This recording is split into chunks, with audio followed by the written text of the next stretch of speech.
আসসালামু আলাইকুম সবাইকে। আজকের এই ভিডিওতে আমরা খুবই গুরুত্বপূর্ণ একটা বিষয় নিয়ে কথা বলবো। তা হচ্ছে আগামী 16ই মে 16/5/2025 সিনিয়র অফিসার কম্বাইন্ড ব্যাংক 2022 সাল ভিত্তিক যেগুলো ছিল 974টা পোস্ট, ওইটার পরীক্ষা প্রিলিমিনারি পরীক্ষা অনুষ্ঠিত হবে। তো সেই প্রিলিমিনারি পরীক্ষায় কিন্তু হিসাব করলে আর 15 দিনের মতো আছে। এই সময়ের মধ্যে কিভাবে একটা প্রস্তুতি নেওয়া যাবে, সেটা মানসিক, শারীরিক এবং কিভাবে কি টেকনিক ফলো করবো আমরা, সেগুলো নিয়ে বেসিক কিছু কথা বলবো। যখনই কোনো একটা পরীক্ষার ডেট পড়ে যায় তখনই কিন্তু আমাদেরকে ওই মুহূর্ত থেকেই সিরিয়াস হয়ে যেতে হবে যে এর বাইরে কিন্তু আর কোনো সুযোগ নেই এখানে। আমরা এবার প্রথমে দেখি এমসিকিউ পরীক্ষায় মানে কিভাবে নাম্বার বন্টনটা হয়েছে। সেটা হচ্ছে বাংলাতে 25 নাম্বার প্রশ্ন আসবে, বাংলা সাহিত্য এবং গ্রামার সেটা মিলে থাকবে।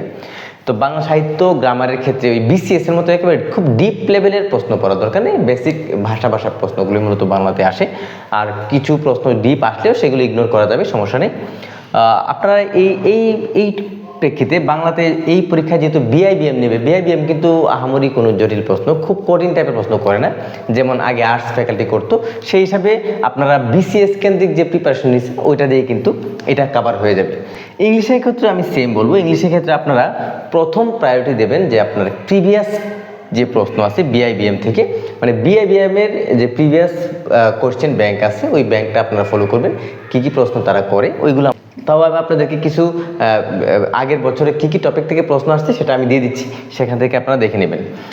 আর ম্যাথের ক্ষেত্রে খুবই বেসিক, আপনার এসএসসি লেভেল পর্যন্ত ম্যাথ আপনারা হায়ার ম্যাথ সহ ওইগুলো আপনারা সলভ করবেন। সেখানে ম্যাথে 20 আসবে এবং জিকেতে 20। জিকেও সেম বিসিএস এর মতো খুব ডিপ টাইপের প্রশ্ন এখানে আসবে না। আপনি সাম্প্রতিক যে কারেন্ট অ্যাফেয়ার্সগুলো আছে এবং ফেসবুকের বিভিন্ন গ্রুপে দেখবেন যে সাম্প্রতিক প্রশ্নগুলো নিয়ে পোস্ট করে থাকে। সাধারণ জ্ঞান আমরা আন্তর্জাতিক এবং বাংলাদেশ বিষয় বলে দুইটাই আমরা এইভাবে পড়বো যে একটা MP3 হইতে পারে অথবা প্রফেসর হইতে পারে, আপনি যে কোনো একটা সিরিজ আপনার মন মতো করে সলভ করে ফেলবেন। কম্পিউটারের ক্ষেত্রে আপনি যদি প্রিভিয়াসগুলো সলভ করেন, শুধু প্রিভিয়াস সলভ করলে আপনি 10টার মধ্যে দেখবেন যে 5-6টা প্রশ্ন কমন পেয়ে গেছেন। বাকি বেসিক কিছু প্রশ্ন আসবে, বেসিক নলেজ, ইন্টারনেট ভিত্তিক কোনো প্রশ্ন, সেগুলো আপনারা কম্পিউটার থেকে পাবেন।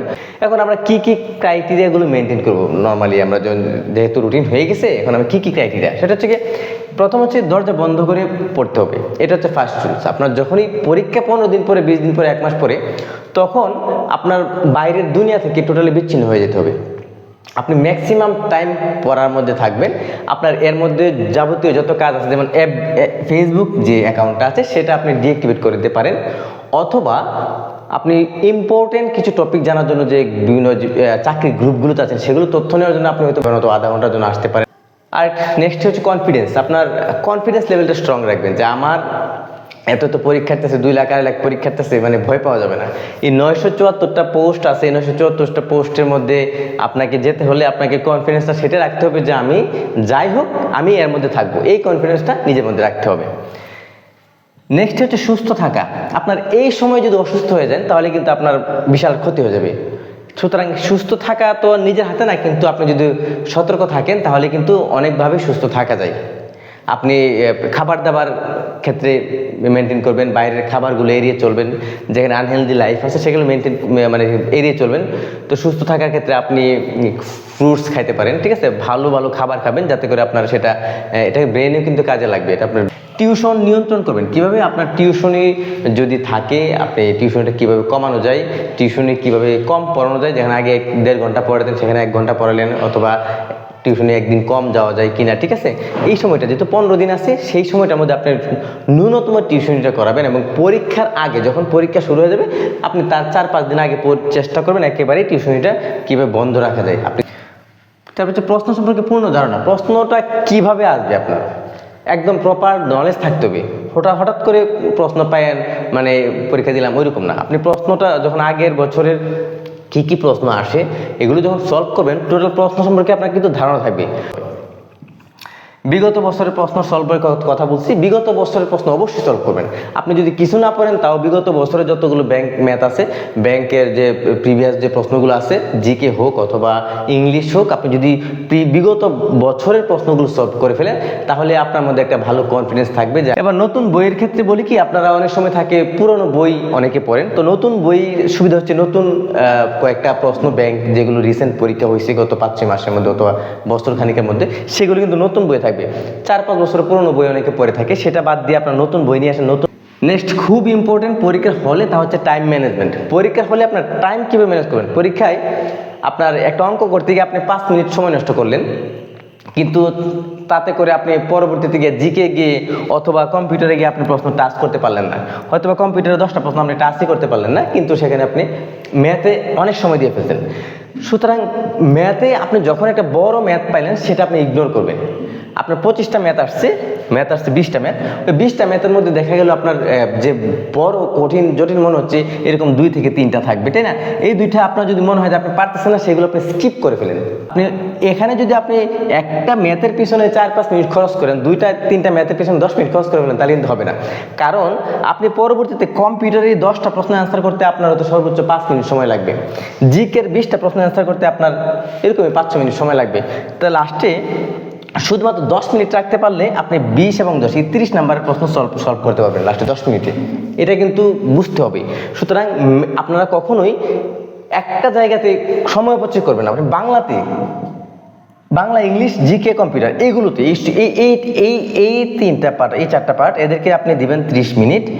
আর ম্যাথ যে পার্ট আছে, ম্যাথকে আপনি 30 মিনিট দিতে পারেন। যদিও ম্যাথের সংখ্যা এখন কম, আগে 25 ছিল, তো সেই হিসাবে আপনি ন্যূনতম ম্যাথকে আপনি 25 দিবেন, বাকি সবাইকে তাহলে এখানে 35 মিনিট দিতে পারেন। এটা এর কম না। বাংলাতে 10, ইংলিশে 15, আর জিকে এবং কম্পিউটার তাদেরকে দিলেন 10 মিনিট, বাকি সময়টা আপনি ম্যাথকে দিলেন।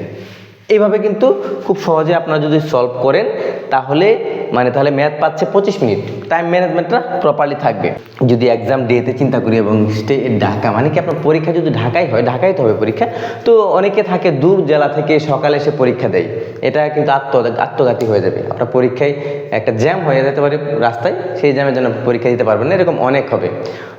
সারাদিন জার্নি করে, মানে সকাল থেকে জার্নি করে আপনি একটা পরীক্ষা দিবেন, সেটা আপনার ব্রেনে একটা স্ট্রেস দিবে। সুতরাং যদি কষ্ট হয় তাও আপনারা ঢাকায় স্টে করবেন কোনো আত্মীয় বন্ধু বান্ধবের কাছে। তাও যদি না থাকে, বর্তমানে তো সুপার হোস্টেলগুলো যেগুলো আছে সেগুলোতে খোঁজ নেবে। সুপার হোস্টেলগুলোতে কিন্তু এক রাত থাকা যাবে, এরকম ওই 1000 খানিক টাকা দিয়ে থাকা খাওয়া সহ 1000 টাকা, 700-800 টাকা এরকম থাকা যায়। এবার আমরা দেখি যে প্রতিটি প্রশ্নের মান সমান, যেটা আগে বলছি যে আপনার প্রতিটি প্রশ্নের মান কিন্তু সমান। এখানে কাউকে বেশি গুরুত্ব দেওয়ার কিছু নাই। একটা ম্যাথকে গুরুত্ব দিলাম অনেক বেশি, মানে তারকে সময় দিলাম, আর ওইদিকে আপনি জিকে মিস করলেন, কম্পিউটার মিস করলেন, একটা বাংলা সহজ প্রশ্ন মিস করলেন, ওর সবাই কিন্তু সমান, কাউকে মিস করা যাবে না। এবং প্রশ্ন বুঝতে হবে মানে কি, পরীক্ষা হলে গিয়ে আপনি যখন প্রশ্নটা হাতে পেলেন বুঝতে হবে যে প্রশ্নটা কঠিন হয়েছে না সহজ হয়েছে। প্রশ্নটা যদি খুব বেশি কঠিন হয়, এবং আগেও তো এরকম ছিল যে 40 নাম্বারেও কিন্তু MCQতে টিকা গেছে। নেগেটিভ মার্কিং এখন থাকে 0.25 করে। এই ক্ষেত্রে আপনারা চেষ্টা করবেন যে কিছুটা রিস্ক নিতে। কোনো একটা প্রশ্ন আপনার যদি মনে হয় যেটা হতে পারে, এই দুইটার মধ্যে একটা কিছু হবে, তাহলে কিছু প্রশ্ন রিস্ক নেবেন। আপনারা চেষ্টা করবেন যত বেশি প্রশ্ন দাগানো যায়। 100টা প্রশ্ন থাকে, 100টা প্রশ্নের মধ্যে যদি মিডিয়াম লেভেলের প্রশ্ন হয়, সেক্ষেত্রে আপনারা হয়তো বা 60% মার্ক দিয়ে আপনারা টিকে যাবেন। আর যেহেতু পোস্ট সংখ্যা কম, সিনিয়র অফিসার, সেখানে 65 ইভেন 70% নাম্বারের রেকর্ড আছে। যখন প্রশ্ন সহজ হয়ে যাবে, যখন প্রশ্ন সবই দেখবেন কমন চলে আসছে, তখন 70% চলে যাবে। প্রশ্ন একটি মিডিয়াম আসছে, তখন 60%। প্রশ্ন যদি কঠিন হয় তাহলে সেটা 50% নাম্বার এসে ঠেকবে। ওকে, এই হচ্ছে ঘটনা। তো প্রশ্ন ম্যাক্সিমাম আপনারা অ্যান্সার করবেন, যে মোটামুটি আন্দাজে তো দাগাবেন না, যেটা কিছুই জানেন না সেটা দাগাবেন না। মোটামুটি যেটা আপনি জানেন, যেটা আপনার কাছে মনে হচ্ছে যে হইতে পারে, সেটাই তো দাগাবেন। সেক্ষেত্রে আপনার যদি 5টার মধ্যে আপনি যদি 2টাও হয়, তাও কিন্তু আপনার কাছে নাম্বার থাকতেছে। 5টার মধ্যে 2টা হলে 2টার জন্য 2 নাম্বার পাবেন। আর এখানে যে 3টা ভুল হয়েছে, 3টার জন্য 0.75 নাম্বার কাটা যাবে। তাহলে আপনার কাছে কিন্তু 1.25 থাকতেছে পজিটিভ নাম্বার। ওকে, তো সেই ক্ষেত্রে কিছু রিস্ক নেবেন। যদি প্রশ্ন সহজ হয়ে যায় তো চেষ্টা করবেন যে 80-90টা প্রশ্ন দাগায় আসতে। ঠিক আছে, চেষ্টা করবেন সবসময় এরকম। আর খুব বেশি প্রশ্ন যখন কঠিন হবে, এটাও বুঝতে হবে আগের বছরের প্রশ্ন থেকে, অথবা নিজের প্রশ্ন হাতে নিয়ে এটা বুঝতে হবে প্রশ্নটা কোন লেভেলে কঠিন। ফাইনালি একটা কথা মানেন যে think about your life and family. আপনি যদি চাকরিটা পান তাহলে আপনার লাইফ চেঞ্জ হয়ে যাবে এখন থেকে। ব্যাংকের চাকরি স্ট্রেসফুল চাকরি, কিন্তু যখন আপনি চাকরি পাবেন তখন কিন্তু আপনার লাইফ এখান থেকে চেঞ্জ, স্বাভাবিক। আপনি যখন সিনিয়র অফিসার হবেন তখন আপনার স্যালারি 40,000 টাকা প্লাস এখনকার এতে পাবেন, আর সাথে আপনার ফ্যামিলি আপনার যে প্রত্যাশা আছে সেটা পূরণ হবে। আপনি যদি এখানে চাকরিটা না পান তাহলে আপনাকে হয়তো অন্য কোনো ছোটো চাকরি করতে হবে, সেটা তো চাকরি সবই ইম্পর্টেন্ট, আপনি যে চাকরি করেন কিন্তু চাকরিতে পেতে হবে, তাই না? সেই আপনার লাইফটা এখন একটা পরীক্ষা থেকে আরেকটা পরীক্ষা হইতে আবার কত সময় লাগে দেখতে পারলেন, একটা বছর পার হয়ে যাবে। এই পরীক্ষাটা থেকে আবার সিনিয়র অফিসার আরেকটা পরীক্ষা আসতে আবার সেই 1-1.5 বছরের পিছিয়ে, সামনে আবার নির্বাচনের ঝামেলা আছে, সামনে রাজনৈতিক ঝামেলা আছে। সুতরাং চেষ্টা করবেন সবাই ম্যাক্সিমাম কীভাবে এই পরীক্ষাটা কাজে লাগানো যায়। ধন্যবাদ সবাই।